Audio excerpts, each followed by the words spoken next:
Bismillahirrahmanirrahim. Assalamualaikum warahmatullahi wabarakatuh. Innal hamdalillah nahmaduhu wa nasta'inuhu wa nastaghfiruh wa na'udzu billahi min shururi anfusina wa sayyiati a'malina. May yahdihillahu fala mudilla lahu wa may yudlilhu fala hadiya lahu. Wa asyhadu an la ilaha illallah wahdahu la syarika lahu. Ilahul awwalina wal akhirin wa asyhadu anna Muhammadan abduhu wa rasuluh. Allahumma salli wa sallim wa barik ala Muhammad wa ala alihi wa ashabihi wa man ihtadaw bihudahu ila yaumiddin, amma ba'd. Allahumma inna nas'aluka khaira ma fi hadzal masa' wa khaira ma ba'dah wa na'udzu bika min syarri ma fi hadzal masa' wa syarri ma ba'dah. Allahumma sallimna ila Ramadan wa sallim lana Ramadan wa tasallamhu minna mutaqabbala. Jamaah dan ikhwas sekalian rahmati Allah, alhamdulillah pada kesempatan siang yang berbahagia ini Allah Subhanahu wa taala kembali pertemukan dan perjumpakan kita di tempat yang paling Allah Subhanahu wa taala cintai ini guna untuk melanjutkan beberapa tema yang berkaitan dengan perjalanan hidup Nabi sallallahu alaihi wasallam. Dan pada muqaddimah kali ini saya juga ingin mengingatkan diri pribadi dan para jamaah yang dirahmati Allah dengan dekatnya kita dengan bulan Sya'ban yang sudah kita nanti kehadirannya. Bulan Sya'ban yang sebentar lagi kita akan sambut bersama. Kata Nabi SAW, syahrun yakfulun nasu an ma baina Rajab wa Ramadan. Bulan Sya'ban yang sedang kita nanti kehadirannya ini adalah bulan di mana banyak dilupakan oleh manusia, yang diapit antara dua bulan, yaitu bulan Rajab yang sebentar lagi kita akan tinggalkan dan bulan Ramadan yang sedang kita nanti kehadirannya. Para ulama menjelaskan bulan Sya'ban ini banyak dilupakan, dilalaikan oleh manusia karena beberapa hal. Salah satunya, banyak di antara kaum muslimin dari dulu hingga saat ini lebih mencurahkan perhatian kepada dua bulan, bulan Rajab dan bulan Ramadan. Karena sebagian masyarakat kita ada yang meyakini bahwasanya bulan Rajab lebih spesial daripada bulan Sya'ban. Memang tidak kita pungkiri bahwasanya bulan Rajab ini salah satu di antara 4 bulan yang Allah Subhanahu wa taala sucikan. Tapi tidak ada keutamaan selain itu. Tidak ada pula ritual dan agama serta ibadah yang dikhususkan, yang dispesialkan di bulan Rajab. Hal ini tentunya berbeda dengan bulan Sya'ban. Maka tatkala mereka sudah mencurahkan perhatiannya di bulan Rajab, maka di bulan Sya'ban mereka menjadikannya sebagai masa reses, masa untuk istirahat, guna untuk menyambut bulan Ramadan. Padahal sejatinya jamaah dirahmati Allah, bulan Sya'ban ini adalah bulan di mana kita harus mampu untuk mempertahankan apa yang sudah kita rutinkan di bulan Rajab, dan kalau bisa kita tingkatkan. Makanya di muqaddimah ini saya ingin menyampaikan satu mutiara hikmah dari Abu Bakar Al-Warraq Al-Balkhi sebelum nanti kita akan mulai kajian kali ini. Abu Bakar Al-Warraq Al-Balkhi mengatakan bahwasanya ada 3 bulan yang sangat krusial: bulan Rajab, bulan Sya'ban, dan bulan Ramadan. Maka bagi seorang muslim ketika sampai di bulan Rajab seperti ini, mereka selayaknya seorang petani. Karena seorang petani itu ketika ingin menuai hasil panen yang melimpah ruah pasti butuh proses, butuh perjuangan, butuh pengorbanan pula, dan butuh waktu yang cukup lama. Karena selama kita di dunia nggak mungkin hanya mengharap panen secara instan tanpa perjuangan, ini muhal. Kalau di jannah itu sangat mungkin terjadi. Maka beliau Abu Bakar Al-Warraq Al-Balkhi mengatakan, seorang muslim ketika sudah berada di bulan Rajab itu layaknya seorang petani.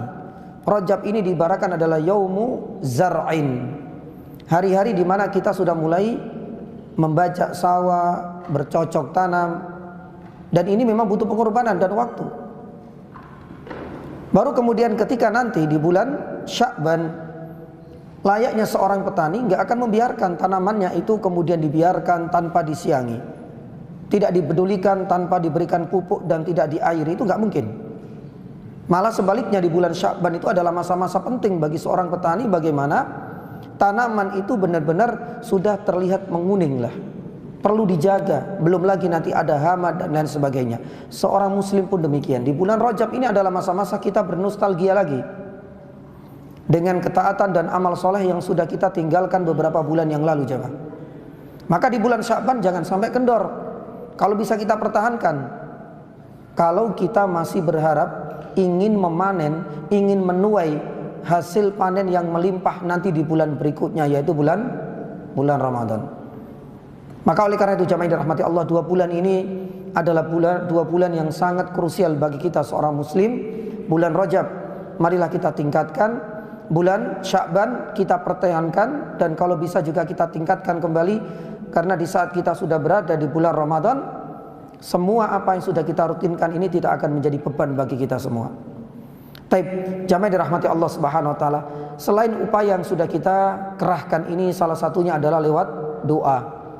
Karena doa bagi seorang muslim selain senjata, doa itu kata para ulama adalah tingkatan tawakal yang tertinggi. Karena tawakal itu akan ditopang oleh dua pilar. Yang pertama itu adalah usaha, ikhtiar, dan yang kedua adalah menyandarkan kepada Allah Subhanahu wa taala. Satu di antara 2 pilar ini tidak akan terpenuhi, maka berarti tawakal itu juga tidak sempurna. Maka selain kita juga menggiatkan kembali dengan amalan-amalan soleh, maka jangan lupa kita juga menyandarkan diri kita kepada Allah lewat doa.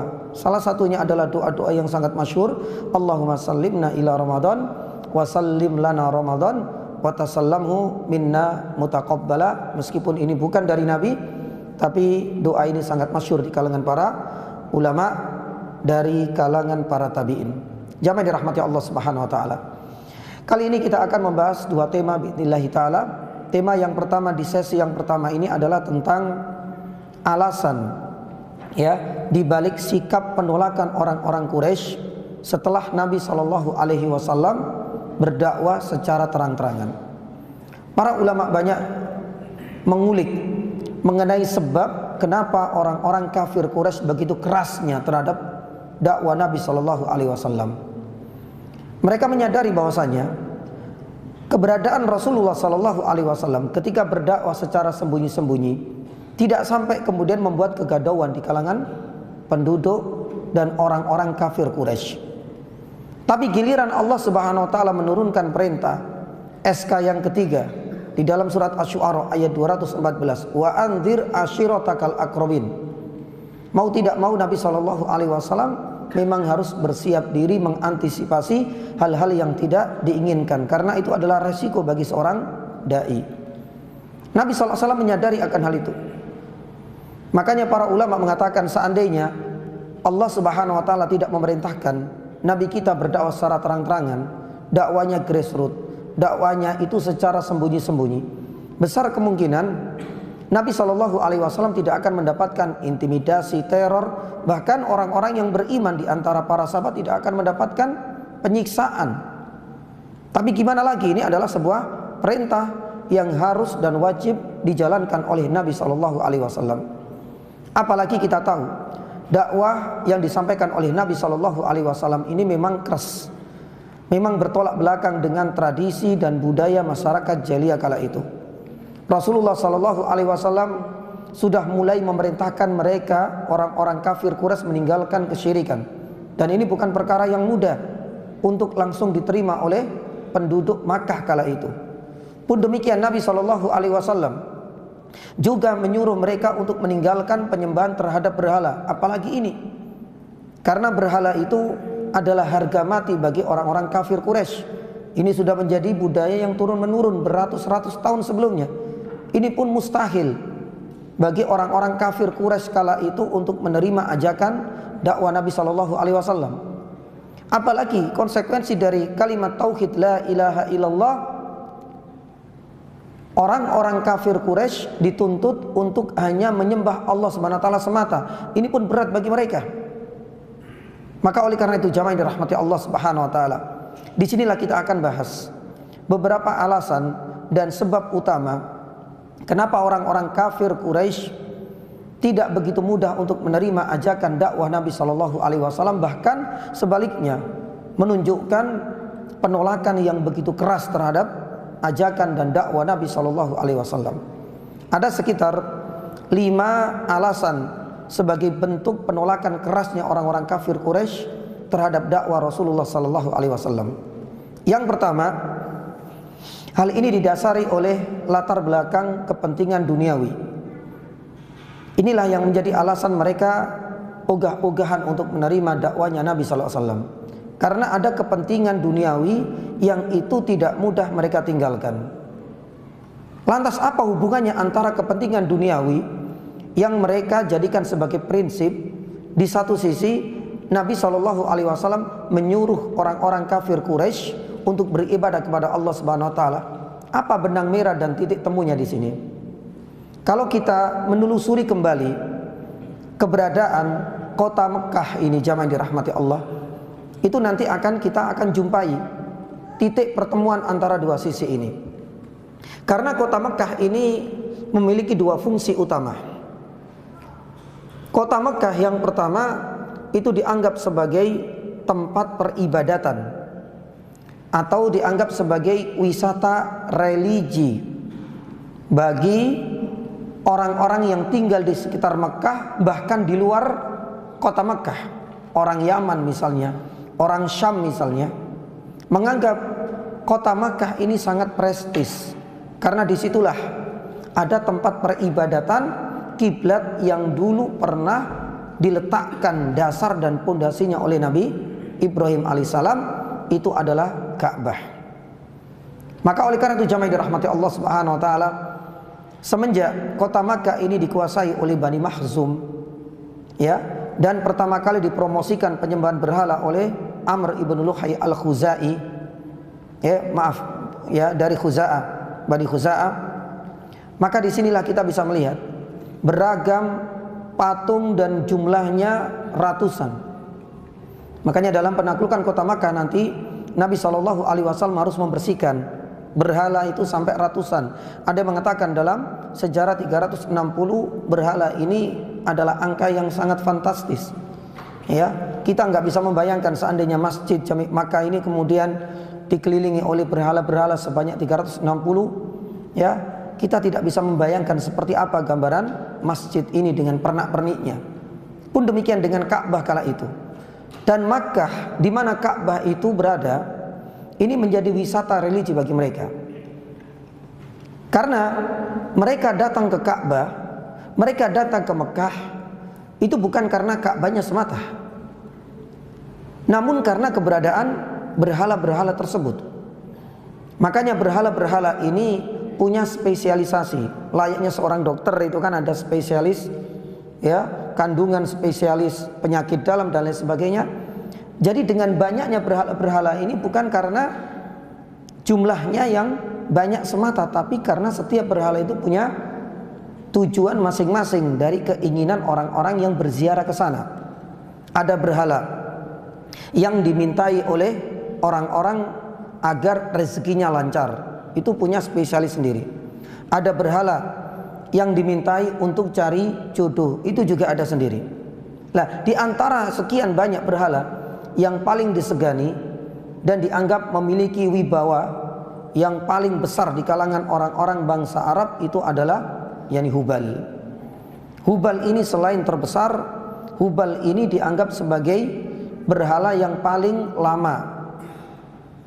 Maka oleh karena itu di dalam Sahih Bukhari, ketika Rasulullah Sallallahu Alaihi Wasallam berhadapan dengan orang-orang kafir dalam perang Badar, kita bisa melihat bagaimana sang provokator kala itu Abu Sufyan sebelum masuk Islam. Abu Sufyan ini kan mengajak kepada orang-orang kafir untuk memuji Hubal, U'lu Hubal. Ya, jadi mereka ketika di briefing, orang-orang kafir Quraisy di briefing oleh Abu Sufyan ini cuma satu, simple, singkat motivasinya dari Abu Sufyan, U'lu Hubal, muliakan Hubal. Ya, akhirnya Nabi Shallallahu Alaihi Wasallam tahu betul bahwasanya kaum muslimin ini juga butuh motivasi-motivasi. Nabi Shallallahu Alaihi Wasallam kemudian menghadap kepada para sahabat, ajibuhu, jawablah. Kalau seandainya mereka punya yel-yel seperti itu, kalian pun harus menjawabnya dengan yel-yel yang lain. Para sahabat kala itu bertanya, madza naqulu ya Rasulullah? Terus yel-yel kami apa? Nabi Shallallahu Alaihi Wasallam kemudian mengatakan apa? Yani Allah, ya, Allah Subhanahu Wa Taala. Ya, akhirnya kemudian mereka mengatakan demikian. Kemudian sekali lagi Abu Sufyan menggunakan yel-yel yang lain.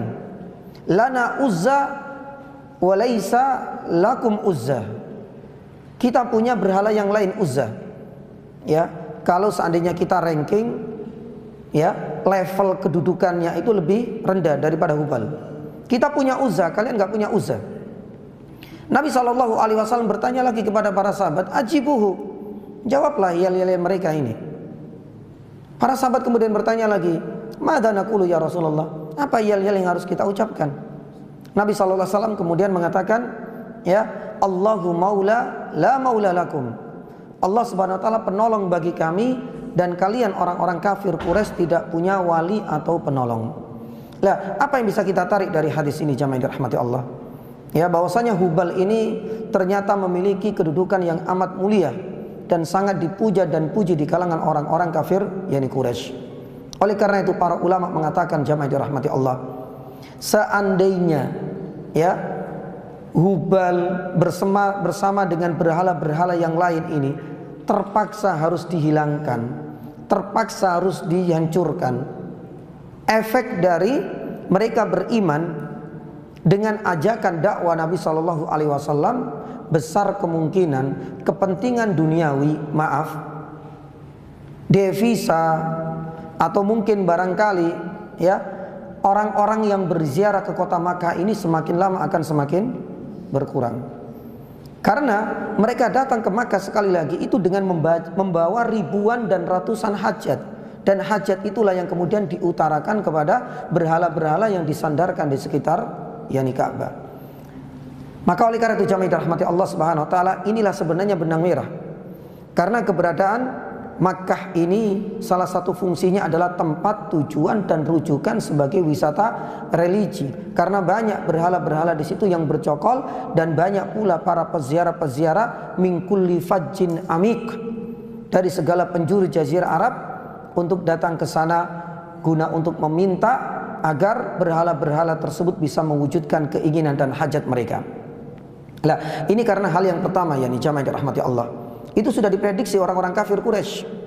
Karena kalau seandainya mereka mengikuti dakwanya Nabi SAW, konsekuensinya berhala ini akan dihancurkan, sepi peminat dan sepi juga peziarah. Maka berarti apa? Ini akan berpengaruh kepada kepentingan, pemasukan, dan devisa negara istilahnya. Sudah nggak ada lagi yang namanya turis atau peziarah lagi ke kota Makkah. Itu adalah fungsi kota Makkah yang pertama. Adapun yang kedua jamaah yang dirahmati Allah Subhanahu Wa Taala, Makkah itu juga dijadikan sebagai tempat rujukan para pedagang. Bersamaan mereka juga berziarah ke kota Makkah. Makanya kita mengenal dengan Suk Ukaz, ada suk atau pasar Ukaz. Ya, bahkan Makkah sendiri itu memang geliat bisnisnya luar biasa. Ada seorang dokter yang menulis dalam sebuah jurnal ilmiah, Dr. Khalid Abdul Karim Abdul Ar-Razzaq. Dr. Khalid Abdul Karim Abdul Razzaq di dalam kitabnya An-Nashat At-Tijari fi Makkah Al-Mukarramah Qabla Al-Islam. Kalau kita terjemahkan lepas, itu adalah geliat bisnis yang ada di kota Makkah Al-Mukarramah sebelum datangnya Islam. Itu luar biasa sekali. Artinya pemasukan devisa, ya, dari orang-orang yang sambil berdagang di kota Makkah itu luar biasa sekali. Dan itu tidak bisa dibayangkan ketika nantinya Ka'bah itu sudah bersih dari berhala, otomatis peziarah akan berkurang. Pun demikian, kota Makkah itu sudah tidak akan jadi pusat perdagangan, karena mereka datang ke situ untuk beribadah sekaligus juga berdagang. Dan ini akan merugikan bagi para pembesar-pembesarnya, termasuk Walid ibn Mughirah, termasuk juga Abu Lahab. Makanya mereka tidak serta-merta dengan mudah menerima dakwah dan ajakan Nabi Shallallahu Alaihi Wasallam. Dan ini menjadi alasan yang pertama, karena mereka ingin mempertahankan ya kepentingan duniawi, jabatan sebagai pembesar suku Quraisy, agar mereka tetap mendapatkan keuntungan dengan banyaknya peziarah untuk datang ke kota Makkah, baik untuk tujuan murni beribadah atau tujuan untuk berdagang. Taib, jamaah dirahmati Allah Subhanahu wa taala, ini adalah alasan yang pertama. Adapun alasan yang kedua, sebagaimana yang dikemukakan oleh para ulama, penolakannya itu dikarenakan kuatnya taklid mereka terhadap warisan nenek moyang. Ya, taklid. Disebut taklid itu karena mengikuti sesuatu, ya, baik ajaran maupun orang secara figuritas tanpa dasar ilmu, tanpa ada dalil syar'i. Itu namanya taklid. Mengikuti sesuatu atau mengikuti orang lain tanpa ada dalil syar'i, tanpa didasari ilmu, itu namanya taklid. Dan ini menjadi sebab yang kedua, kuatnya taklid mereka terhadap warisan nenek moyang mereka yang mereka pertahankan untuk tetap dilestarikan. Maka penyembahan kepada berhala ini, jamaah dirahmati Allah, karena ini dikaitkan dengan kepentingan duniawi tadi. Alasan yang kedua, ini sudah menjadi tradisi, ini sudah menjadi budaya yang mengakar. Dan tadi sudah kita sampaikan, ini bermula ketika Amr ibn Luqay al-Khuzai dari Bani Khuza'ah ini menguasai kota Makkah. Ya, kalau kita runtut sejarahnya kota Makkah ini, jamaah yang dirahmati Allah, semenjak Ka'bah itu dibangun oleh Nabi Ibrahim. Nah, ini juga masih kita perselisihkan dulu, kita sampaikan ya, siapa yang pertama kali membangun Ka'bah? Ada yang mengatakan Nabi Adam, ada yang mengatakan Nabi Ibrahim alaihissalam. Kalau seandainya mengatakan Nabi Ibrahim, berarti beliau yang merintis, beliau yang meletakkan pondasinya. Tapi ada yang mengatakan tidak, seperti Syekh Utsaimin rahimahullah taala, bukan Nabi Ibrahim. Nabi Ibrahim itu cuma melanjutkan saja, pondasinya sudah ada. Sedangkan yang dipercaya oleh Syekh Utsaimin, yang pertama kali membangun Ka'bah itu adalah Nabi Adam. Meskipun tidak disebutkan secara spesifik dalil yang menunjukkan bahwasannya Nabi Adam lah yang pertama meletakkan dasar dan pondasi awal bangunan Ka'bah. Ini sudah kita bahas yani dahulu, perbedaan di kalangan yani para ulama. Taib. Kalau kita runtut yani jamaah dirahmati Allah, di kota Makkah ketika sudah berdiri Ka'bah, ini semuanya ala millati Ibrahim. Ya, sampai kemudian nanti ketika kepemimpinan kota Makkah ini turun menurun, dimulai dari Jurthum, yakni Jurhum. Jurhum inilah sudah mulai agak sedikit melebar dari relnya. Yang dulu milah Ibrahim, milah Tauhid, milah Al-Hanifiyah, sudah mulai bercampur dengan kemaksiatan-kemaksiatan. Makanya terjadilah sampai perzinaan di dalam Ka'bah. Yang dulu pernah kita sampaikan kalau tidak salah, Allah Subhanahu wa taala turunkan azab. Seperti dongeng dan cerita Malin Kundang yang akhirnya dihukum menjadi apa? Batu. Tapi kita tidak tahu kevalitan kisah ini. Tapi kalau tentang kisah ini benar. Dua orang yang berzina di dalam Ka'bah ini akhirnya Allah Subhanahu wa taala jadikan batu. Yang satu Nasib dan yang kedua adalah Nailah. Dan ini sudah pernah kita sampaikan. Tapi belum ada yang namanya penyembahan terhadap berhala. Barulah kemudian selama beberapa puluhan tahun, ratusan tahun, kepemimpinan berpindah kepada Bani Khuza'ah. Disinilah mulailah Amr ibn Luqay al-Khuzai mempromosikan penyembahan kepada yani berhala. Dan semenjak itu ratusan tahun, sampai kemudian nanti diambil alih oleh Qusay.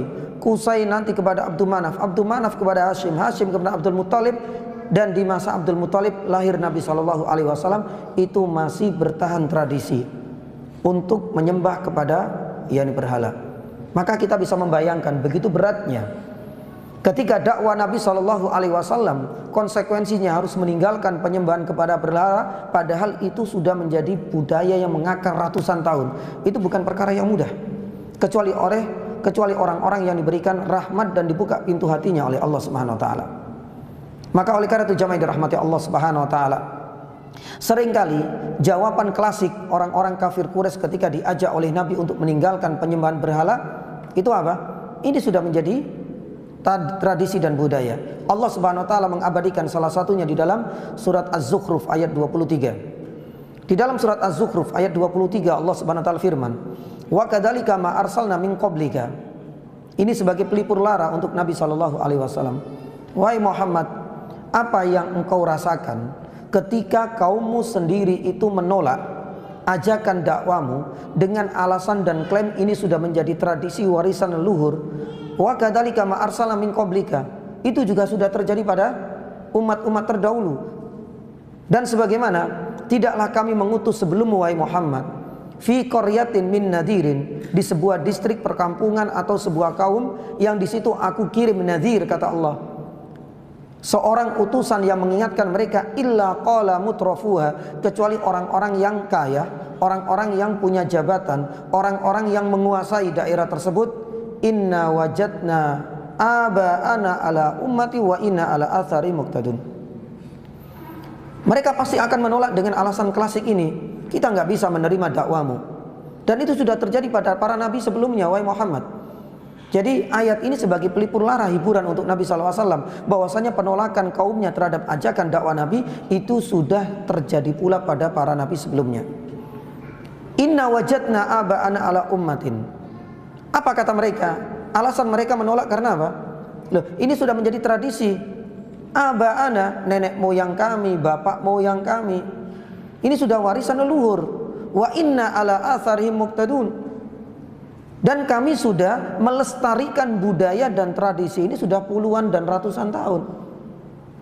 Alasan inilah jamaah dirahmati Allah Subhanahu wa taala yang menjadikan Nabi sallallahu alaihi wasallam berat untuk berdakwah kepada kaumnya sendiri, karena dakwah tauhid itu berseberangan, kontradiksi sekali dengan tradisi dan budaya yang sudah mengakar pada penduduk Makkah kala itu. Nah, untuk itulah jamaah dirahmati Allah Subhanahu wa taala, untuk membuktikan kevalitan dan kesahihan ya dakwah para nabi sebelum Rasulullah juga ditolak oleh kaumnya, kita bisa lihat pada beberapa ayat. Sebagaimana penolakan kaumnya Nabi Hud alaihi salam, kaum apa? Kaum Ad. Ya. Kaum Ad ini adalah kaumnya Nabi Hud alaihi salam. Ketika diutus kepada mereka, Nabi kita Nabi Hud alaihi salam, ya, mereka pun menolak. Dan alasannya sama, tradisilah, budayalah, sebagaimana tertuang di dalam surat Al-A'raf ayat 70. Di dalam surat Al-A'raf ayat 70, ketika mereka didakwai oleh Nabi Hud alaihissalam, mereka mengatakan apa? Yani qalu ajitana lina'budallaha wahdahu wa nadara ma kana ya'budu aba'una fa'tina bima ta'iduna in kunta minas shadiqin. Wahai Hud, ajitana, apakah engkau mendakwai kami, mendatangi kami untuk hanya menyembah dan mengesahkan Allah semata, karena mereka mempersekutukan Allah, kaumnya Nabi Hud, yaitu kaum Ad. Wa nadara ma ya'budu aba'una, kemudian kita harus meninggalkan tuhan-tuhan dan berhala-berhala yang lain. Fa'tina bima ta'iduna in kunta minas shadiqin. Ngeyelnya mereka ini juga dibarengi dengan rasa sombongnya mereka. Kalau seandainya memang benar apa yang engkau dakwakan, tolong turunkan adab kepada kami kalau memang ucapannya itu benar. Ini sekaligus menantang Nabi Hud yani alaihissalam. Jadi sama juga, mereka menolak itu karena sudah taklid yani dengan warisan dan tradisi serta budaya leluhur yani mereka. Itu terjadi pada Nabi Hud alaihissalam, sebagaimana tertuang di dalam surat Al-A'raf ayat 70. Pun demikian dengan Nabi Saleh alaihissalam, ketika diutus oleh Allah Subhanahu wa taala kepada kaumnya, kaum Tsamud. Allah Subhanahu wa taala ceritakan hal ini di dalam surat Hud ayat 62. Di dalam surat Hud ayat 62, orang-orang Samud, kaumnya Nabi Saleh, ketika didakwai, apa ucapan mereka?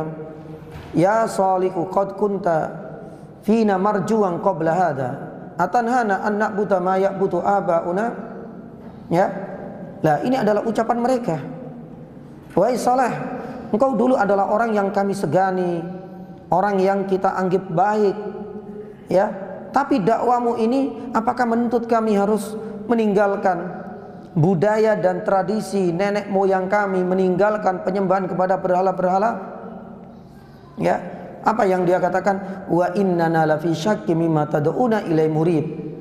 Bahkan beliau meragukan. Mereka meragukan. Sesungguhnya kami wahai Saleh itu meragukan dengan dakwamu ini. Ya, karena apa? Melihat kontradiksi dengan tradisi dan budaya mereka. Sama. Bagaimana kuatnya taklidnya mereka untuk mempertahankan dan melestarikan budaya penyembahan kepada berhala. Tidak hanya Hud alaihissalam, tidak hanya Saleh, Nabi Syuaib alaihissalam pun demikian mengalami hal yang sama. Disebutkan di dalam surat Hud ayat 87. Nabi Syuaib alaihissalam ketika berdakwah kepada ashabu Madian di dalam surat Hud ayat 87 itu juga sama. Mereka menjawab apa? Qalu ya Syuaibu as-salatuka ta'muruka an natruku ma ya'budu aba'ana aw an naf'ala fi amwalina ma nasha innaka la antal halim ar-rasyid. Karena dahulu Nabi Syuaib ini sama juga dikenal sebagai orang baik di kalangan masyarakat ashabu Madian, ashabul Aikah. Tapi ketika Allah mengutus Nabi Syuaib untuk mendakwakan tauhid, jawaban klasik mereka sama dengan jawaban kaum-kaum sebelumnya. As-salatuka, apakah sembahyangmu, artinya dakwamu ini mengharuskan kita harus meninggalkan berhala-berhala ini? Ini mustahil wahai Syuaib. Padahal dulunya kalian atau kamu ini wahai Syuaib itu adalah innaka la antal halim ar-rasyid, orang yang bijaksana dan lain sebagainya. Tapi semuanya pupus dengan dakwanya Nabi Syuaib yang berseberangan dengan tradisi mereka. Pun demikian jamaah dirahmati Allah Subhanahu wa taala. Hal ini juga terjadi pada Nabi kita Ibrahim alaihissalam. Nabi Ibrahim alaihissalam, ya, Allah Subhanahu wa taala ceritakan di dalam surat Asy-Syu'ara ayat 69 sampai 74 bagaimana dialog antara Nabi Ibrahim dengan kaumnya. Di dalam surat Asy-Syu'ara ayat 69 sampai 74 Allah Subhanahu wa taala firman, watlu alaihim naba Ibrahim. Ya, bacakanlah bagaimana kisah dialognya Nabi Ibrahim dengan kaumnya. Ya, ketika id qala li abihi wa qaumi ma ta'budun, ketika Nabi Ibrahim berdakwah kepada ayahnya, kepada kaumnya, apa yang kalian sembah? Qalu na'budu asnaman fanadallu laha kifin. Yang kita sembah adalah berhala, artinya sesembahan selain Allah. Coba kita lihat bagaimana argumentasi kuatnya Ibrahim alaihissalam. Ya, Nabi Ibrahim cuma dengan apa? Dengan ilmu-ilmu mantik yang begitu kuat, yang sebenarnya tak mungkin bisa dijawab. Tapi sekali lagi jawabannya ngeles terus. Ada nanti di ayat yang ke-74. Allah Subhanahu wa taala mengisahkan Nabi Ibrahim alaihissalam. Qala hal yasma'unakum ittad'un aw yanfa'unakum aw yadurrun. Pertanyaannya simple. Tidak perlu berbelit-belit dengan dalil-dalil ayat Al-Quran dan As-Sunnah misalnya. Ibrahim alaihissalam diberikan kekuatan memang, ya, berargumentasi yang kuat. Pertanyaan Nabi Ibrahim alaihissalam, wahai kaumku, apakah berhala ini bisa mendengar, doa-doamu dan permintaanmu? Apakah Tuhan-Tuhan yang kalian buat dengan tangan kalian sendiri ini bisa memberikan manfaat dan bisa menolak bala? Sebenarnya dalam hati kecil mereka, akal sehat mereka, fitrah salimah mereka akan mengatakan gak mungkin, mustahil, karena ini benda mati. Tapi tetap ngeles mereka. Apa jawabannya? Di ayat yang ke-74 dalam surat Asy-Syu'ara mereka mengatakan apa? Qalu bal wajadna aba'ana kadzalika yaf'alun. Ya, meskipun kita bodoh, meskipun kita nggak bisa menjawab, meskipun kita nggak bisa berkutik dan kita nggak bisa membantah argumentasinya Ibrahim, jawaban klasik mereka apa? Qalu bal wajadna aba'ana kadzalika yaf'alun. Lah gimana lagi, ini sudah tradisi warisan dari bapak-bapak kami, mereka menyembah mereka, ya kita ikuti. Cuma itu. Maka oleh karena itu jamaah dirahmati Allah Subhanahu wa taala, meskipun mereka beralasan macam-macam, alasan-alasan mereka ini akan dibantah oleh Allah Subhanahu wa taala nanti di hari kiamat kelak. Ya, alasan mereka bahwasanya loh kita cuma mengikuti, melestarikan. Ini mungkin yang dijadikan sebagai alasan juga oleh orang-orang yang hanya ikut-ikutan saja. Loh kita nggak bisa dihukum, kita kan cuma taklid ini saja. Bahkan dengan taklidmu inilah yang akan dijadikan hujah oleh Allah, akan menyeret mereka ke dalam neraka. Makanya Allah Subhanahu wa taala ya berfirman di dalam surat Al-A'raf ayat 172 dan 173. Ini adalah bantahan Allah Subhanahu wa taala kepada orang-orang yang hanya ikut-ikutan. Maka ikut-ikutan tuh nggak enak ya nih jemaah. Ya, sudah kita cuma membeo dan membebek, di akhirat nanti kita juga akan terkena ya imbasnya juga. Jangan kemudian kita berkilah, loh kita cuma ikutan, enggak. Makanya di dalam surat Al-A'raf ayat 172 sampai 173 Allah Subhanahu wa taala membantah. Wa id akhadha rabbuka min bani adam min duhurihim dzurriyyatam wa ashhadahum ala anfusihim alastu birabbikum qalu bala syahidna. Ketika Allah Subhanahu wa taala mengumpulkan Bani Adam, kemudian Allah Subhanahu wa taala meminta persaksian mereka semua. Alastu birabbikum, bukankah aku adalah Rabb kalian? Qalu bala syahidna. Semua Bani Adam mengatakan iya, engkau adalah Rabb kami, engkau adalah zat yang wajib kita sembah, tidak ada ilah yang lain. Tapi kenapa Allah Subhanahu wa taala meminta persaksian di awal ini? Antakulu ya, antakulu yaumal qiyamati inna kunna an hadza ghafilin. Karena Allah Subhanahu wa taala ingin menjadikan ini sebagai bukti yang nanti akan meruntuhkan klaim dan hujah mereka. Karena manusia ini kan sukanya seperti itu. Ya, suka lupa. Padahal sudah dipersaksikan di sini oleh Allah. Tapi Allah Subhanahu wa taala meminta persaksian di awal ketika manusia itu diciptakan oleh Allah Subhanahu wa taala, apakah aku adalah Rabb kalian? Qalu, mereka sudah mengatakan demikian. Tapi kenyataannya ketika mereka sudah hidup di dunia, kita bisa jumpai banyak di antara mereka yang sudah melenceng dari syariat. Banyak di antara mereka yang berbuat kesyirikan dan mempersekutukan Allah. Allah Subhanahu wa taala mengatakan apa? Ini sudah dipersiapkan oleh Allah. Antakulu yaumal qiyamah inna kunna an hadza ghafilin. Di ayat yang 173 Allah Subhanahu wa taala autaqulu ya innama ya kita hanya mengikuti ayah-ayah dan nenek moyang kami. Afatuhlikuna bima fa'alal mubtilun, apakah hanya cuma taklid yani saja, cuma melestarikan budaya, mosok kita juga diazab? Lah ini adalah ucapan-ucapan yang tidak akan diterima. Alasan-alasan seperti ini akan tertolak oleh Allah Subhanahu wa taala. Maka ini menjadi pelajaran bagi kita semua jamaah dirahmati Allah. Satu, pentingnya kita itu berilmu, karena ilmu itu adalah lawan dari taklid. Karena taklid kepada siapapun, kepada apapun, tradisi lah dan lain sebagainya yang itu berseberangan dengan syariat kita, itu juga ada harganya. Kelak kita juga akan dimintai pertanggungjawaban. Kita nggak bisa kemudian cuma beralasan kita cuma ngikut yani saja. Allah Subhanahu wa taala sudah membantahnya di dalam surat Al-A'raf 172 dan 173 ini. Maka itu juga ada harganya yang harus kita pertanggungjawabkan nantinya kelak. Baik, jamaah dirahmati Allah Subhanahu wa taala, ini adalah alasan yang kedua.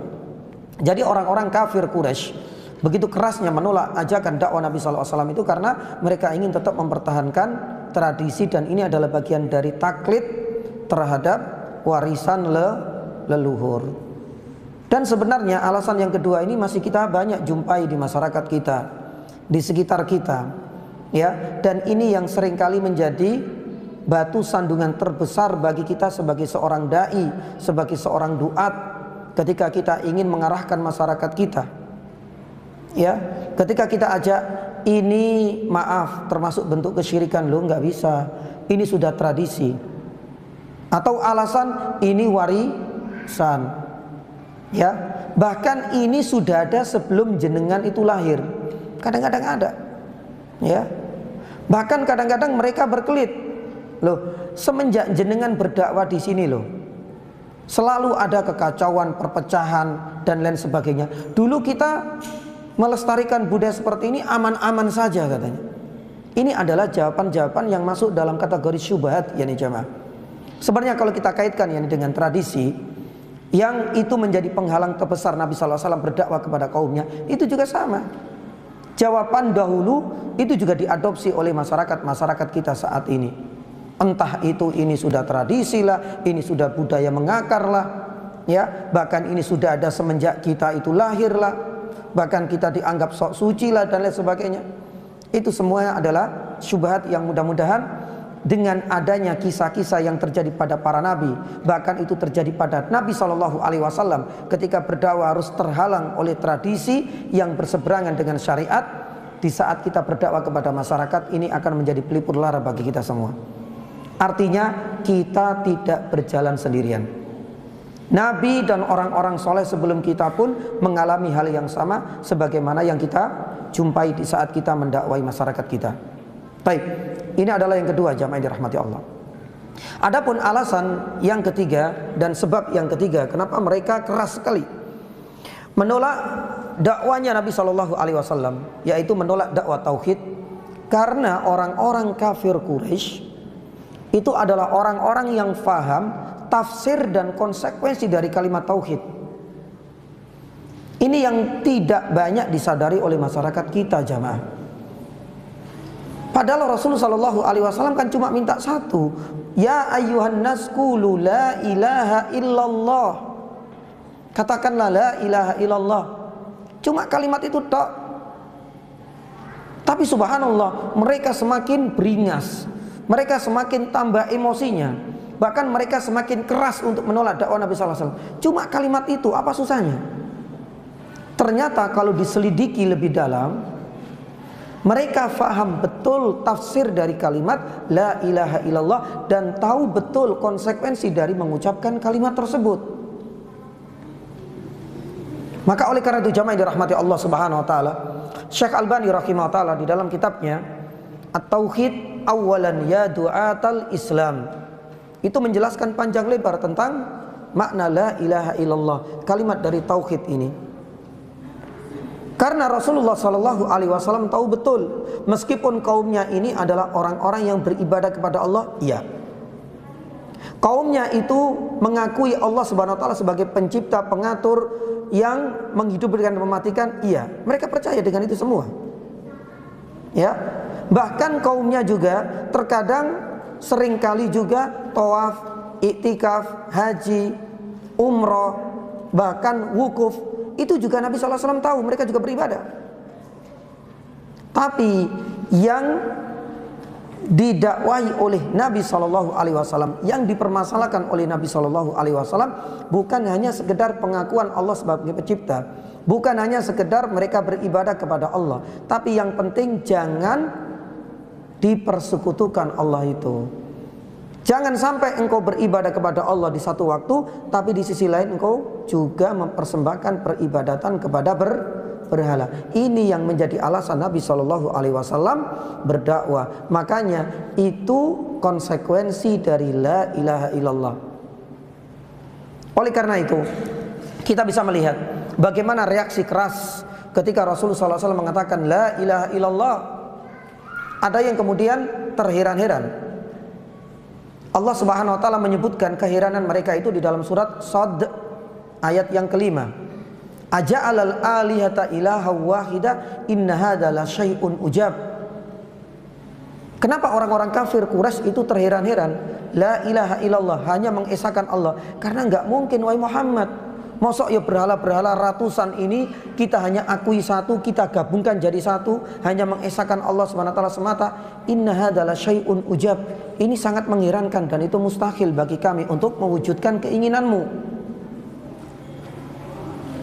Maka oleh karena itu jamaah dirahmati Allah Subhanahu wa taala, dari sinilah sudah kelihatan ya riak-riak, penolakan dan reaksi kerasnya orang-orang kafir Quraisy. Ini nggak mungkin sudah. Berarti kita sudah berada di lembah, ente Muhammad di lembah yang lain. Artinya kita sudah berada di dua kutub yang berbeda yang tidak mungkin bisa disatukan. Dengan kata lain, dakwamu ini sangat berseberangan dengan kami. Karena berhala-berhala ini perlu kita lestarikan, gak bisa digabungkan jadi satu. Aja'alal aliyata ilahu wahidah. Maka oleh karena itu jamaah dirahmati Allah Subhanahu wa taala, kita menyadari bahwasanya orang-orang kafir Quraisy itu benar-benar mengakui Allah Subhanahu wa taala loh ya. Orang-orang kafir Quraisy itu juga percaya dengan adanya syariat sholat, syariat sedekah, syariat iktikaf, syariat bersumpah, sampai ibadah haji dan umrah. Tapi sekali lagi, semuanya itu tidak bermanfaat, semuanya itu zong, hangus, kalau seandainya mereka masih menduakan Allah Subhanahu wa taala dalam ibadah. Maka oleh karena itu jamaah dirahmati Allah Subhanahu wa taala, apa buktinya? Bahwa orang-orang kafir Quraisy itu masih mengakui Allah, masih tetap beribadah kepada Allah, meskipun terkadang mereka juga beribadah kepada selain Allah Subhanahu wa taala, tapi tetap didakwai bahkan nanti berakhir dengan peperangan. Nah, di sini jamaah dirahmati Allah Subhanahu wa taala, ada beberapa bukti bahwasanya mereka juga mengakui Allah. Jadi mereka ini bukan ateis ya. Orang-orang kafir Quraisy itu bukan orang-orang zindik, bukan. Kalau orang ateis itu semenjak awal memang tidak percaya adanya Allah, tidak percaya adanya hari pembalasan, tidak percaya adanya hari dibangkitkannya kembali. Itu orang-orang ateis. Tapi orang-orang kafir Quraisy itu adalah orang-orang yang sebenarnya mengakui rububiyahnya Allah. Yang dipermasalahkan itu dalam hal uluhiyah, mereka tidak all out. Mereka tidak mencurahkan uluhiyah, ibadah itu hanya untuk Allah, tapi mereka bagi dengan berhala-berhala yang lain. Ada beberapa bukti-bukti. Yang pertama, ya, mereka secara sadar mengakui Allah Subhanahu wa taala itu punya zat rububiyah. Hal ini bisa kita lihat di dalam surat Yunus ayat 31. Allah Subhanahu wa taala berfirman, ditujukan kepada Rasulullah, "Qul may yarzuqukum minas sama'i wal ardi amman yamliku sam'a wal ard wa may yukhrijul hayya minal mayyit wa may yudabbirul amra fa sayaquluna Allah." Wahai Muhammad, cobalah tanyakan kepada mereka-mereka ini. Tanyakan tentang rububiyah Allah. Siapa yang menciptakan langit dan bumi? Siapa yang menghidupkan dan mematikan? Siapa yang mengatur alam semesta ini? Pasti mereka akan mereka akan sepakat menjawab Allah. Karena mereka bukan ateis. Artinya secara rububiyah mereka mengakui dengan bahasa lisan mereka sendiri. Dalam surat Yunus ayat 31. Sama juga di dalam surat Luqman ayat 25. Di dalam surat Luqman ayat 25 Allah Subhanahu wa taala firman, "Wahai Muhammad, cobalah sekali-kali tanyakan kepada mereka, wala in sa'altahu man khalaqas samawati wal arda la yaqulunna Allah." Coba tanyakan siapa yang menciptakan alam semesta ini, langit dan bumi dan seisinya. Pasti la yaqulunna, mereka akan menjawab Allah yang menciptakan ini semua. Sama juga dengan surat Zukhruf ayat 87. Di dalam surat Zukhruf ayat 87 Allah Subhanahu wa taala firman, "Wala in sa'altahu man khalaqahum la yaqulunna Allah." Coba tanyakan wahai Muhammad, siapa yang menciptakan diri-diri mereka ini, jasad-jasad mereka ini? Pasti mereka akan menjawab, Allah lah yang menciptakan mereka semua. Jadi secara rububiyah mereka mengakui. Sekali lagi mereka bukan zindik dan bukan ateis. Bukti yang kedua jamaah dirahmati Allah, selain pengakuan, ya, mereka pun beribadah dengan ikhlas kepada Allah, terutama di saat-saat genting. Tapi apakah ini bermanfaat? Sekali lagi enggak. Karena mereka hanya beribadah kepada Allah di saat-saat darurat. Tapi di saat-saat mereka senang, mereka kembali lagi mempersembahkan ibadah kepada siapa? Kepada berhala mereka. Makanya Allah Subhanahu wa taala berfirman menceritakan kondisi orang-orang kafir di dalam surat Al-Ankabut ayat 65. Di dalam surat Al-Ankabut ayat 65 Allah Subhanahu wa taala firman di akhir-akhir surat Al-Ankabut, fa idza raqibu fil fulki da'awullaha mukhlishina lahuddin. Ketika mereka dalam kondisi kalut, galau, takut, mencekam. Dan Allah Subhanahu wa taala ibaratkan di sini ketika mereka di perairan, di tengah lautan, ombak begitu besar, apa yang terjadi? Mereka mintanya kepada Allah Subhanahu wa taala semata. Tapi falamma najjahum ilal barri idahum yusyrikun. Allah Subhanahu wa taala menceritakan sendiri dan menyebut mereka adalah orang-orang yang menduakan atau berbuat syirik ketika mereka sudah diselamatkan. di daratan, mereka dalam kondisi nyaman, selamat, sejahtera, aman, ternyata mereka kembali kepada berhala-berhala yang mereka. Makanya terkait ayat ini, kalau tidak salah pernah kita sampaikan, Allah Ta'ala alam, di sini atau tempat yang lain, ayat inilah yang kemudian menjadi bukti kenapa para ulama termasuk Syekh Muhammad bin Wahab rahimahullahu ta'ala mengatakan kemusyrikan yang terjadi pada umat terdahulu, orang-orang kafir Quraisy, itu sebenarnya syiriknya levelnya masih level rendah bila dibandingkan dengan kesyirikan di zaman ini. Kesyirikan di zaman ini lebih berat, lebih berbahaya, lebih fatal, atau bisa dibilang lebih sesat. Kenapa demikian? Ketika Allah SWT menceritakan orang-orang kafir Quraisy, mereka itu syiriknya ketika dalam kondisi senang, mereka sudah lupa. Tapi giliran mereka itu diuji oleh Allah SWT dengan ujian dan bahaya yang besar, mereka baru menyembah kepada Allah SWT semata. Tapi kalau kita bandingkan dan kita kaitkan dengan kesyirikan di zaman ini, lebih parah. Karena apa? Dalam kondisi terjepit, dalam kondisi senang, mereka tetap melestarikan kesyirikan tersebut. Coba kita lihat di saat panen raya, ya, sebagai wujud syukur, mereka tidak mempersembahkan rasa syukurnya untuk Allah Subhanahu wa taala, tapi kepada zat selain Allah. Pun demikian, ketika panen ikan melimpah ruah, mereka juga tidak bersyukur hanya kepada Allah Subhanahu wa taala semata. Apalagi di saat masa paceklik, sama juga. Atau di saat panen ikannya itu sudah mulai menipis dan surut, itu juga sama. Mereka tetap mempersembahkan kepada selain Allah. Mungkin maaf, sesajennya dianggapku kurang dan lain sebagainya. Tapi orang-orang kafir Quraisy tidak. Makanya para ulama mengatakan kondisi kesyirikan di zaman ini lebih parah daripada umat terdahulu. Kalau umat terdahulu, ya, hanya di saat-saat mereka kondisi aman, nyaman, mereka berbuat syirik. Tapi dalam kondisi terjepit, mereka berdoa loh, ya, mukhlisin, di dalam surat Al-Ankabut ayat 65. Tapi para ulama mengatakan meskipun demikian gak berguna ini. Karena apa? Allah Subhanahu wa taala tidak bisa kemudian dicampur adukkan, diduakan. Allah Subhanahu wa taala diibadahi selamanya. Allah Subhanahu wa taala diesakan selamanya, dalam kondisi kita senang maupun di saat kita berduka, di saat kita diuji oleh Allah Subhanahu wa taala dengan ujian maupun di saat kita diuji dengan kenikmatan, tetap kita harus menyembah kepada Allah. Makanya ibadah mereka pun tidak akan diterima. Allah Subhanahu wa taala malah menyebut idahum yusyrikun. Mereka adalah orang-orang musyrik. Tak peduli meskipun di saat mereka terjepit, mereka beribadah semata untuk Allah. Taib. Bukti yang ketiga, jemaah dirahmati Allah Subhanahu wa taala. Ya, di antara bukti yang ketiga bahwasanya mereka itu bukan ateis, tapi mereka mengakui Allah Subhanahu wa taala itu adalah lewat ibadah-ibadah haji dan umrah. Siapa sangka, ya, orang-orang kafir Quraisy itu juga melaksanakan ibadah haji dan umrah. Karena haji dan umrah ini sudah ada sejak zaman dahulu. Haji ini dikaitkan dengan syariat yang pertama kali diletakkan oleh Nabi siapa? Ibrahim, dan itu turun menurun. Tapi hanya saja apa? Haji mereka ada yang kemudian dimodifikasi. Ya, salah satunya tawaf. Ya, tawafnya mereka ini dengan telanjang. Karena mereka merasa bahwasanya kalau mereka tawaf dengan memakai pakaian yang rata-rata pakaian mereka hasil dari profesi dan pekerjaan yang tidak halal atau haram, mereka anti banget. Makanya mereka lepas. Ya, tahu diri mereka. Subhanallah. Lah ini juga lebih parah di zaman ini. Kalau sekarang kan enggak, hasil korupsi apapun ya tetap.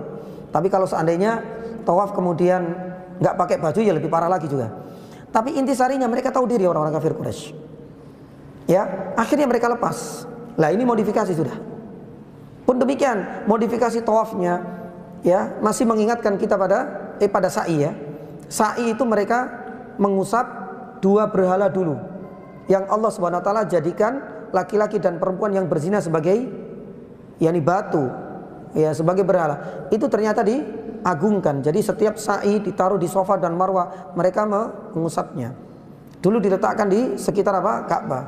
Kemudian dalam riwayat diletakkan, dipisahkan, yang satu di Safa dan satu di Marwah. Pun demikian talbiyah, mereka mengenal talbiyah tapi dimodif. Kita mengenal talbiyah, ya, talbiyah gimana? Labbaik Allahumma labbaik, labbaik la syarika lak labbaik illa syarikan huwalak. Ditambah ini. Artinya mereka itu tidak mau mengakui bahwasanya Allah itu tidak ada sekutu. Tapi pengakuannya apa? Labbaik la syarika lak. Kami memenuhi ya undanganmu. Ya Rabb, tidak ada sekutu bagimu ditambahi kecuali sekutu yang kami percayai, yaitu apa? Berhala-berhala. Jadi mereka nggak bisa meninggalkan seperti itu. Talbiyah pun dimodif. Wukuf ya misalnya juga sama. Ya, makanya Nabi SAW ketika wukuf di Arafah, tapi kebanyakan kaumnya Nabi SAW wukufnya di Muzdalifah, mereka nggak mau. Ya, lah, meskipun yang demikian jamaah dirahmati Allah, ada penyimpangan dalam tata cara beribadah umrah maupun haji. Ini pun tidak menjadi jaminan bahwa mereka dikatakan sebagai orang mukmin, karena mereka tetap mempersembahkan juga kepada selain Allah Subhanahu Wa Taala. Pun demikian yang keempat jamaah dirahmati Allah Subhanahu Wa Taala. Siapa sangka ya nama Abdullah itu banyak bertebaran di kalangan orang-orang kafir Quraisy. Meskipun sebagian mereka ada yang masuk Islam, seperti Abdullah ibnu Salam, namanya Abdullah. Abdullah ibnu Mas'ud akhirnya masuk Islam. Abdullah ibnu Abi Umayyah sepupunya Nabi ketika Fathu Mekah masuk Islam. Ada Abdullah ibnu Zab'ari, seorang penyair pujangga ulung dari suku Quraisy. Ini akhirnya masuk Islam ya ketika Fathu Mekah. Ini namanya Abdullah semua. Tapi bukan berarti kemudian Abdullah lantas dikatakan seorang mukmin. Ya, kalau kita ada nama Abdullah pasti langsung dianggap mukmin. Sampai benar-benar mereka itu meninggalkan penyembahan kepada selain Allah Subhanahu wa taala. Tapi ada juga Abdullah tapi tetap kafir hingga meninggal. Ada Abdullah ibnu Umar ibnu Makhzum, ada Abdullah ibnu Qurat, ada Abdullah ibnu Juda'an yang pernah kita sampaikan kisahnya pada peristiwa apa? Hilful Fudul. Itu kan di rumahnya Abdullah ibnu Jud'an, tapi mereka adalah orang-orang kafir meskipun namanya Abdullah. Kenapa mereka memberikan nama anaknya dengan Abdullah? Karena mereka percaya Allah itu punya zat dari sisi punya kekuasaan, punya keistimewaan dari sisi rububiyah saja. Abdullah hambanya Allah. Tapi tetap hal ini belum jaminan mereka dianggap sebagai orang mukmin, karena Nabi SAW tetap mendakwai mereka. Abdullah itu belum pasti dikatakan seorang muslim, maaf, dalam konteks ini. Pun demikian jamaah dirahmati Allah Subhanahu Wa Taala. Ya, di antara bukti yang lain mereka adalah orang-orang sebenarnya beriman kepada Allah tapi dari satu sisi saja rububiyah dan bukan orang-orang ateis. Itu adalah mereka terkadang bersumpah atas nama Allah, padahal sumpah ini adalah apa? Bagian dari ibadah. Dan itu pernah diucapkan oleh Abu Jahal. Jadi Abu Jahal sebelum tewas dalam perang apa? Abu Jahal tewas dalam perang apa? Perang Badar, ya, itu kan bersumpah atas nama Allah. Ya, dikira sumpahnya itu akan memberikan dan mendatangkan manfaat untuknya. Tapi sebaliknya, ini menjadi bumerang untuk Abu Jahal sendiri. Abu Jahal dalam perang Badar dan sebelumnya itu kan bersumpah atas nama Allah. Allahumma aqta'una lirrahim. Ya, fa'atana bima la yu'raf fa'ahnihil ghadat. Artinya apa? Dia bersumpah, ya Rabb, coba kita lihat. Dia bersumpah atas nama Allah, tapi secara rububiyah lah ya. Ya. Ya Rabb, ya, siapakah di antara kita yang memutuskan tali silaturahmi, memecah belah kaum dengan mendatangkan ajaran-ajaran yang tidak dikenal? Ya, sebenarnya dalam hati kecilnya Abu Jahal mengatakan demikian itu bersumpah atas nama Allah ditujukan kepada Nabi yang dianggap sebagai pemecah belah umat dan kaum serta suku Quraisy, karena dianggap membawa ajaran baru.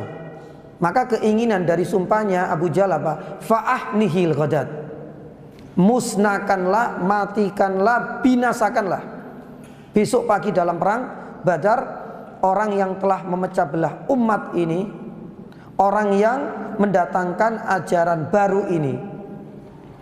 Tapi kita bisa melihat esok hari yang mati siapa? yakni Abu Jahal. Para ulama ilmu tafsir hadis ketika menerjemahkan dan menafsirkan sumpahnya Abu Jahal, yang pertama berarti sumpah itu adalah ibadah. Mereka juga bersumpah atas nama Allah. Tapi ada makna yang lain. Kenapa yang mati dan tewas malah Abu Jahal? Padahal dalam hati kecilnya Abu Jahal itu hal ini ditujukan kepada Nabi SAW. Karena kita tidak melihat ya ajaran yang dibawa oleh Nabi SAW berseberangan di waktu itu. Tapi kita harus flashback kembali. Kota Makkah saat itu ketika pertama kali diletakkan dasar-dasar oleh Nabi Ibrahim itu adalah agama tauhid atau agama kesyirikan. Agama tauhid. Jadi Nabi SAW ketika mendakwakan agama tauhid itu sebenarnya bukan agama baru. Yang malah membawa agama baru itu ya Abu Jahal. Karena pertama kali ketika Ka'bah dibangun itu sudah di atas pondasi tauhid. Hanya setelah beberapa tahun tadi sudah kita sampaikan muncul penyembahan berhala. Berarti penyembahan berhala itulah sebenarnya agama dan ajaran baru. Oleh karena itu qasam, sumpahnya Abu Jahal ini makan tuan, menjadi bumerang yang baginya, dan kita tahu Abu Jahal tewas dalam perang Badar. Taib, jamaah dirahmati Allah Subhanahu wa taala. Lah, inilah semua yang menunjukkan bahwasanya sejatinya orang-orang kafir Quraisy itu adalah orang-orang yang beriman kepada Allah tapi dari sisi rububiyah saja. Tapi secara uluhiyah mereka tidak. Mereka masih membagi beribadah kepada Allah, terutama di saat mereka dalam kondisi darurat dan dalam kondisi mereka lagi aman-amannya mereka mempersembahkan kepada selain Allah. Tapi ini tetap tidak dianggap, karena yang disebut syirik itu apa? Mempersekutukan atau menduakan Allah, dan ini tertolak. Dan inilah yang kemudian disasar oleh Nabi SAW agar mereka benar-benar mengesahkan Allah itu secara totalitas, tidak hanya pada perkara rububiyah. Dalam hal uluhiyah pun mereka dituntut untuk apa? Mengesahkan Allah Subhanahu wa taala semata. Adapun faktor yang lain jamaah dirahmati Allah, selain mereka itu tahu betul konsekuensi dari la ilaha illallah, karena la ilaha illallah itu konsekuensinya mereka harus meninggalkan berhala. Mereka pun tahu betul tafsir dari la ilaha illallah. Makanya mereka tidak mudah mengucapkan hal itu. Maaf, saya pernah sampaikan kalau nggak salah di sini. Satu contoh yang paling simple itu adalah setiap kali kita berada di tanggal 25 Desember, dan ini setiap tahun selalu menjadi berita heboh. Ya, kenapa sih kaum muslimin dan sebagian besar, dan kita yakin orang-orang yang masih diberikan hidayah oleh Allah itu enggan bahkan mustahil untuk mengucapkannya selamat tersebut. Bukan karena apalah arti cuma mengucapkan selamat, ini kan cuma kata-kata saja untuk menjaga toleransi dan lain sebagainya. Mungkin itu bagi orang-orang awam. Tapi kenapa para ulama sampai turun tangan mengatakan haram mengatakan hal itu? Karena bukan sekedar kata-kata, ada konsekuensi, ada penafsirannya. Dengan mengucapkan kalimat tersebut berarti ada konsekuensi kita mempercayai dan mengimani Allah punya anak. Makanya kita nggak pernah mengatakan hal itu. Ini sudah masuk dalam ideologi dan akidah. Sebagaimana juga la ilaha illallah. Ini bukan sekedar kata-kata doang. Tapi orang-orang kafir Quraisy tahu tafsirnya ini. Kalau seandainya kita ngomong seperti itu banyak konsekuensinya. Dan mereka juga tahu maknanya. Bukan sekedar tiada Tuhan selain Allah, dan ini yang mau kita bahas. Tapi tidak ada Rob yang paling berhak disembah kecuali Allah Subhanahu wa ta'ala. Karena kalau seandainya kita tafsirkan tidak ada Tuhan selain Allah, kata Syekh Hafidz Al-Hakami rahimahullah ta'ala dalam kitabnya Ma'arijul Qabul, beliau mengatakan kalau kita terjemahkan atau kita hanya sekedar menafsirkan tidak ada Tuhan selain Allah, itu nanti ada konsekuensinya. Berarti semua sesembahan, semua Tuhan-Tuhan yang disembah, baik itu sesembahan batil maupun sesembahan al-haq, itu berarti semuanya adalah Allah. Itu kalau seandainya kita tafsirkan atau kita maknai tidak ada sesembahan kecuali Allah. Berarti apa yang disembah oleh orang-orang Nasrani, siapa yang disembah oleh orang Nasrani? Yesus. Itu adalah Allah, berarti benar. Ya, pun demikian dengan yang disembah oleh orang-orang kafir Quraisy, patung-patung dan berhala, atau mungkin barangkali bebatuan atau pepohonan, berarti ini adalah Allah, tidak ada sesembahan kecuali Allah. Berarti apa yang disembah benar. Maka untuk membedakan, yakni Allah yang kita sembah dengan orang-orang musyrik yang mereka sembah, maka disinilah la ilaha illallah, itu penafsirannya adalah tidak ada Tuhan, tidak ada sesembahan yang berhak disembah kecuali Allah Subhanahu wa taala. Dan itu sudah difahami oleh orang-orang kafir Quraisy. Makanya mereka menolak dakwanya Nabi sallallahu alaihi wasallam.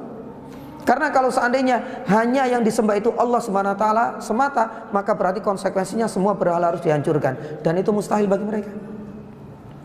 Kalau saat ini kan banyak orang mengatakan tidak ada Tuhan selain Allah. Cukup dengan terjemahan seperti itu. Tapi di sisi lain mereka juga minta kepada apa? Selain Allah. Karena sejatinya bukan seperti itu penafsiran dari la ilaha illallah. Dan yang kedua, kita katakan penafsiran seperti ini jamaah, itu bukan dari golongan tertentu. Ya, bukan dari komunitas ya, masyarakat tertentu. Bukan pula dinisbatkan ini buatan penafsirannya Ibnu Taimiyah, atau ada yang mengklaim ini adalah buatannya Syekh Muhammad Ibnu Abdul Yani Wahab. Subhanallah, ini adalah syubhat semua jemaah. Pertanyaan yang paling simpel itu adalah satu, la ilaha illallah, kalimat tauhid, adakah di dalam Al-Quran? Ada enggak? Ada, banyak sekali sudah. Kita searching ya, la ilaha dalam Al-Quran itu banyak sekali. Bahkan di ayat kursi yang saja sudah ada la ilaha illallah. Maka berarti kalau memang kita jumpai la ilaha dalam Al-Quranul Karim, cara yang paling mudah untuk memahami penafsiran dari la ilaha illallah, kita kembali kepada apa? Buku tafsir. Lah hampir seluruh para ulama ilmu tafsir mengatakan bahwasanya la ilaha illallah itu adalah tidak ada sesembahan yang berhak diibadahi kecuali Allah. Bagi yang punya kitab misalnya tafsir Ibnu Jarir At-Tabari, ya, Jami'ul Bayan fi Ta'wil Ayil Quran bi Ayil Quran. Ketika Ibnu Jarir At-Tabari menafsirkan firman Allah Subhanahu wa taala dalam surat Al-An'am ayat 106, "Idz yuhi rabbuka ilai." Ya, anittabi millata anittabi la ilaha illallah wa arid anil musyrikin. Di sini ada la ilaha illallah dalam surat Al-An'am ayat 106. Apa kata Ibnu Jarir At-Tabari? Beliau mengatakan la yastahiqqu la ma'buda yastahiqqu alaika ikhlasul ibadati lahu illallah.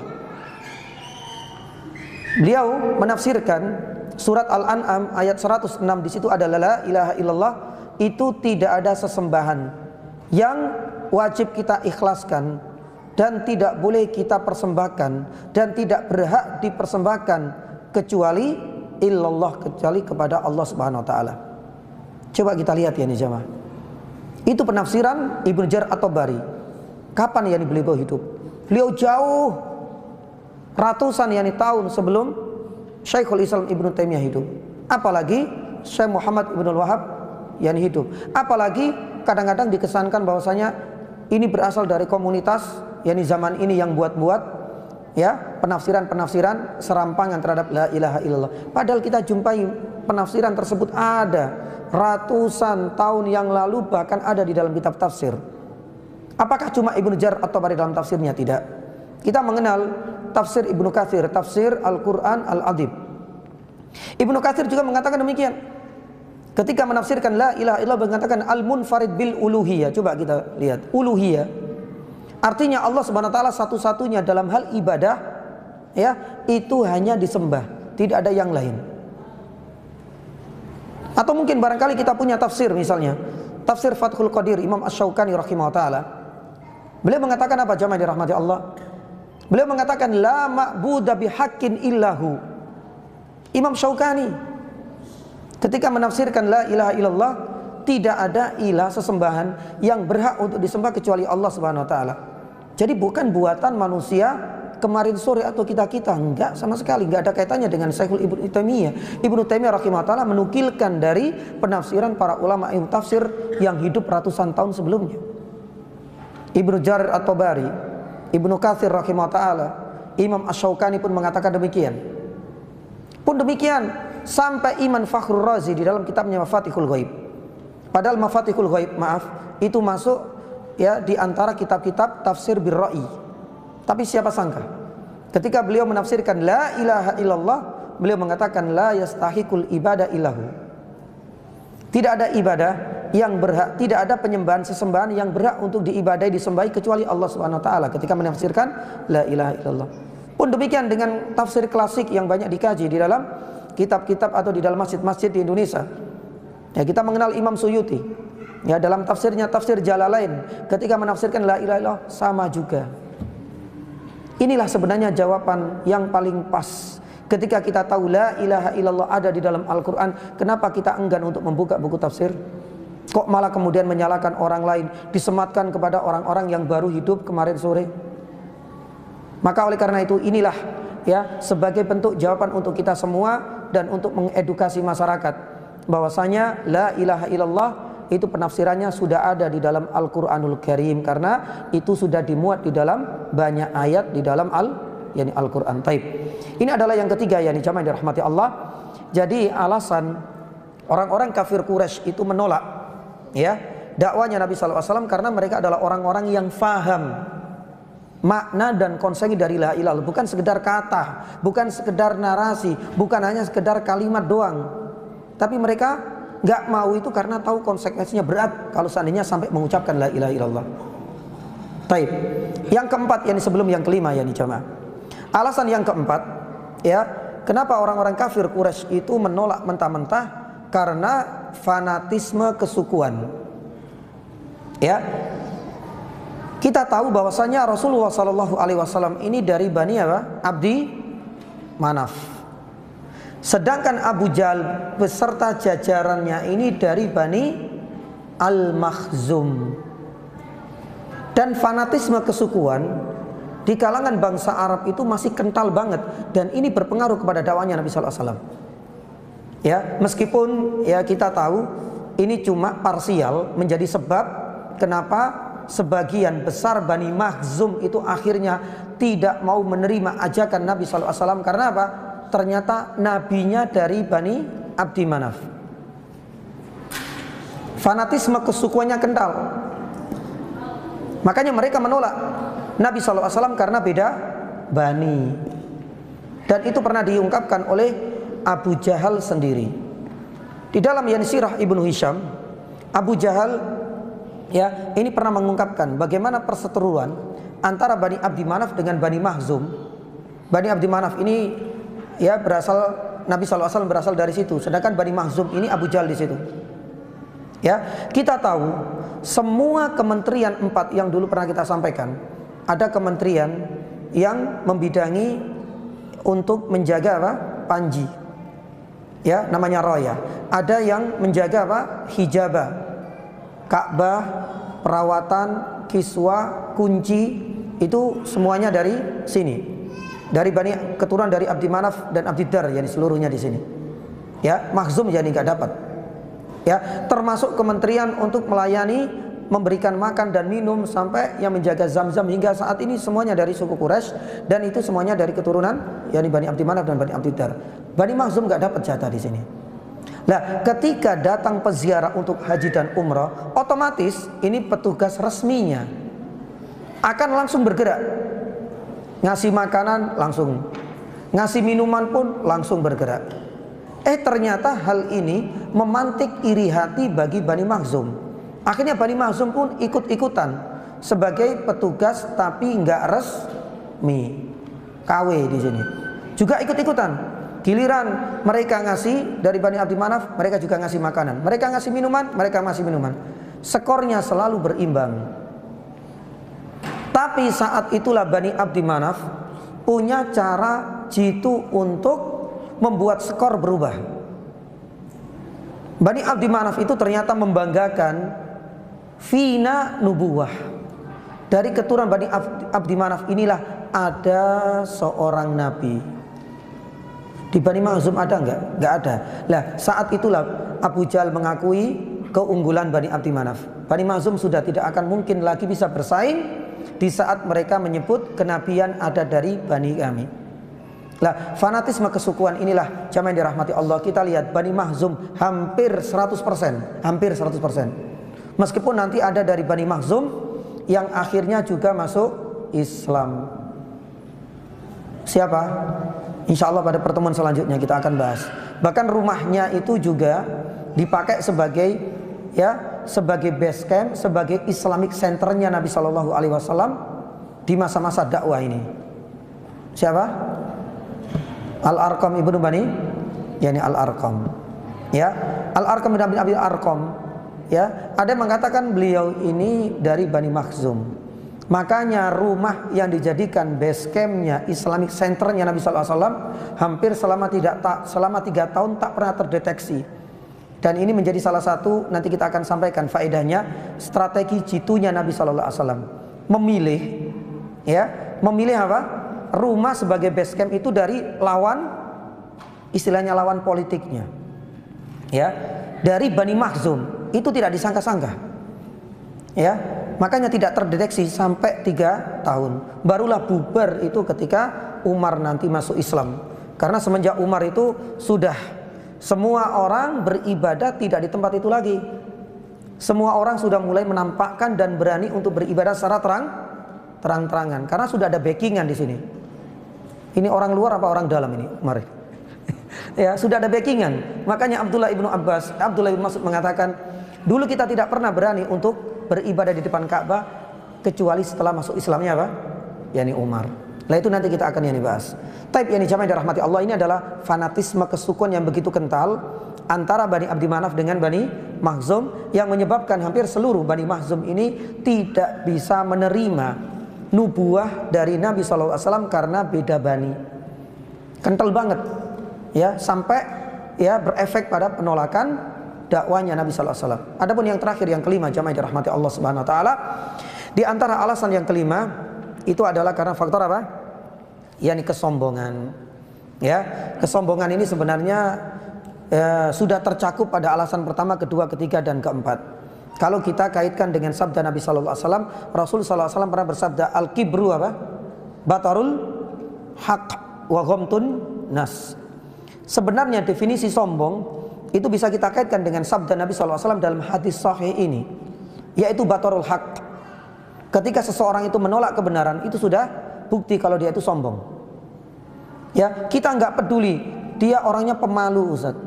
Kita nggak peduli dia itu orangnya mungkin ringan tangan, dia itu orangnya tidak terlalu banyak ngomong, tapi dia menolak kebenaran, selesai. Berarti sudah terpenuhi dia adalah orang sombong. Karena Nabi SAW mendefinisikan sombong itu dengan hadisnya batarul haq. Ketika seseorang itu menolak kebenaran, wa ghamtun nas, merendahkan manusia, menyepelekan yakni manusia, itulah sebenarnya definisi dari yakni sombong. Maka oleh karena itu jamaah dirahmati Allah Subhanahu Wa Taala, ya, ada sebuah kisah, dan ini juga dari kisahnya Abu Jahal lagi. Bagaimana kesombongan itu menjadi penghalang terbesar. Abu Jahal ini tidak bisa menerima dakwanya Nabi Shallallahu Alaihi Wasallam karena dia menolak kebenaran. Tapi sebenarnya ada kiber, yaitu kesombongan yang diiringi juga rasa apa? Hasad, iri dengki. Karena sekali lagi tadi, kenapa nabinya dari Bani Abdi Manaf, kenapa tidak dari Bani Makhzum? Ini diceritakan, disebutkan di dalam diriwayatkan oleh Imam Baihaqi rahimahullah taala dari Al-Mughirah bin Syu'bah. Mughirah bin Syu'bah kala itu masih kafir, ya, menemani siapa? Abu Jahal. Ketika sedang berjalan menemani Abu Jahal di lorong-lorong Makkah, ternyata ketemu dengan Nabi Shallallahu Alaihi Wasallam. Rasul Shallallahu Alaihi Wasallam memanfaatkan, nggak peduli meskipun ini adalah musuh bebuyutannya, tetap mengatakan, wahai Abu Jahal, ya, aku ingin mengajakmu, ya, untuk mengesahkan Allah seperti biasa. Qulu la ilaha illallah. Apa jawaban dari Abu Jahal? Abu Jahal mengatakan dengan panjang lebar intisarinya, ya, tidaklah apa yang engkau dakwakan ini bertentangan, berseberangan dengan tradisi dan warisan leluhur kita. dan kami benar-benar mendustakanmu. Itu di hadapan Nabi SAW. Nah, ini yang namanya liciknya Abu Jahal. Ketika Nabi SAW, ya sudah, kalau memang itu keputusannya ditinggal oleh Nabi SAW. Lah di sini sebagai saksi hidupnya adalah Mughirah ibnu Syu'bah. Mughirah ibnu Syu'bah ketika tinggal berdua sama siapa ini? Abu Jahal. Abu Jahal baru ngaku. Apa pengakuan dari Abu Jahal? Ya, dan ini kisah ini juga ya dihasankan oleh Syekh Albani rahimahullah taala. Dia mengatakan bahwasanya sebenarnya yang aku dustakan itu adalah ya ajarannya dan bukan siapa? Nabi sallallahu alaihi wasallam. Artinya dalam hati kecilnya sebenarnya dia itu punya potensi, ya, yang namanya fitrah salimah manusia itu punyalah. Ini itu maksiat tahu dia. Tapi gimana lagi Ustaz? Mungkin karena faktor kepentingan, karena faktor yang syahwat, atau karena faktor yang dorongan teman. Banyak kan faktor-faktor yang lain. Meskipun dalam hatinya ini adalah kemaksiatan. Sama juga dengan Abu Jahal. Dia ngakui sendiri. Ketika Rasulullah SAW sudah berlalu, dia mengatakan apa? Ya sebenarnya yang kami dustakan itu adalah ajarannya. Kalau Muhammad sudah, Muhammad itu orang jujur, gak mungkin.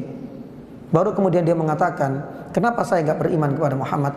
Karena ada sesuatu yang menghalangiku. Itulah kata para ulama al-kibr, kesombongan yang plus dibarengi rasa apa? Iri, yakni iri dengki. Lah, jamaah dirahmati Allah Subhanahu wa taala, ini adalah di antara 5 alasan dan sikap yang ditunjukkan oleh orang-orang kafir Quraisy kenapa mereka menolak keras dakwah Nabi sallallahu alaihi wasallam.